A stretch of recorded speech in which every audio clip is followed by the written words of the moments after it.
How was you approached to be part of this project? I received a phone call and possibly also an email from Brother Tariq Nasheed's assistant, Brother Ola, I believe his name is, and he said that they wanted me to participate in a documentary. They needed an interview from me, and that the documentary would be on the hidden history of African people. And so I agreed to participate. We scheduled a time for Brother Tariq to come to Philadelphia to interview me, which he did. And a couple months later, I got a phone call from a group of friends of mine who had a movie theater in New York City. It was February 2011, and they told me that they were watching me on the big screen in the movies. And I promptly told them that they must be mistaken because I've never been in the movie. And they said, well, you were interviewed for the Hidden Colors documentary. And I said, yes, I was, but I wasn't aware that my interview was actually used in the documentary. So it was a pleasant surprise to get that phone call from my friends from the theater, opening night of Hidden Colors documentary in New York City. It was a pleasant surprise to have learned that my interview was in fact used as a part of the documentary. When we go to Asia, we see that the founder of the samurai warrior, in Japan, was an African. We found that the founders of the ninja system was an African. In fact, in Japan, there's a saying that if you don't have a little bit of African blood, you can never truly be a samurai. Martial arts was established by a black Dravidian who was living in southern India by the name of Bodhidharma. The Bodhidharma, it was said that he walked from southern India into Asia, China, and on his way there, he would study the fighting mechanisms of animals, and he used that as a form of self-defense for himself, and that's where martial arts started. There was another guy named Tigwai who was an original master of martial arts, and if you look at old paintings of Tigwai, this dude looks like Lionel Richie. So martial arts was really established in Africa. Even during slavery in Brazil, there's a form of Brazilian martial arts, which is African martial arts called capoeira.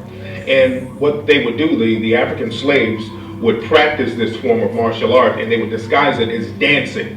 When we look at the early pictures of most of the deities of Asia, nearly all of them bore striking resemblance to the deities of the Nile Valley civilizations. And even in their writings, you will see that even in Asia, not just Greece and Rome, but even in Asia, you see them paying tribute to the spiritual systems and history that they had learned in Africa. In fact, the Asian spiritual system is probably the closest approximate to the traditional African spiritual system. From the one, you get many, with the creator being manifested in all living organisms, be it a tree or a human being.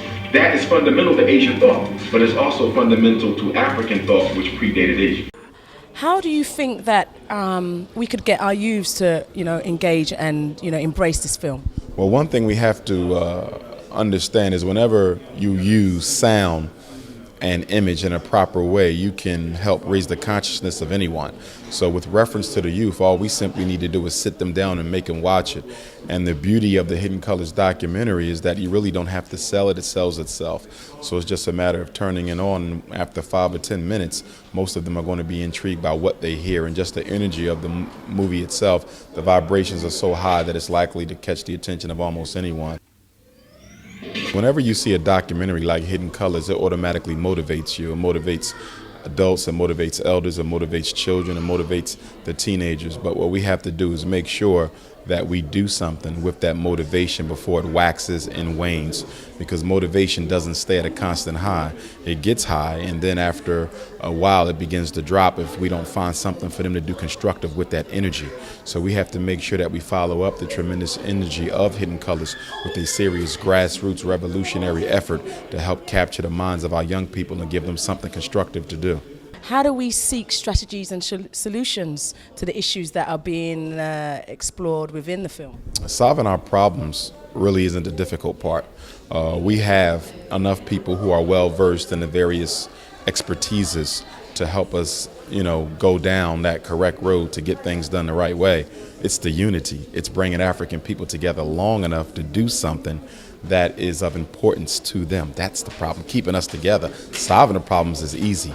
Keeping us together long enough to get the problem solved is our problem. If Marcus Garvey was here today, he would be upset with several things. Number one, He would be upset with the fact that we're turning our history and our culture into a product to be sold and marketed.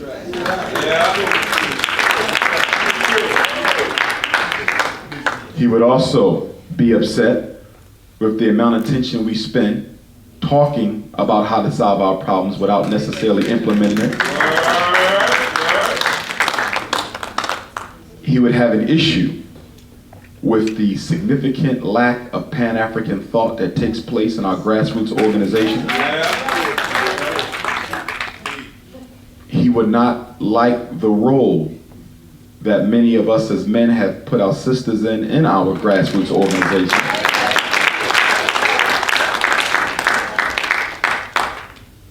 He would have an issue with the fact that so many of us have an issue identifying ourselves as Africans, trying to escape out of our race and join other identities.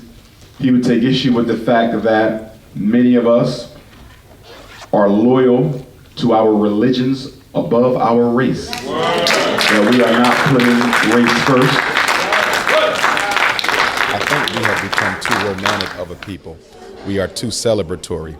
We like to engage in the cultural aesthetic of revolution. We like to participate in the social aspects of struggle, but we don't like to participate in the political or economic aspects of struggle.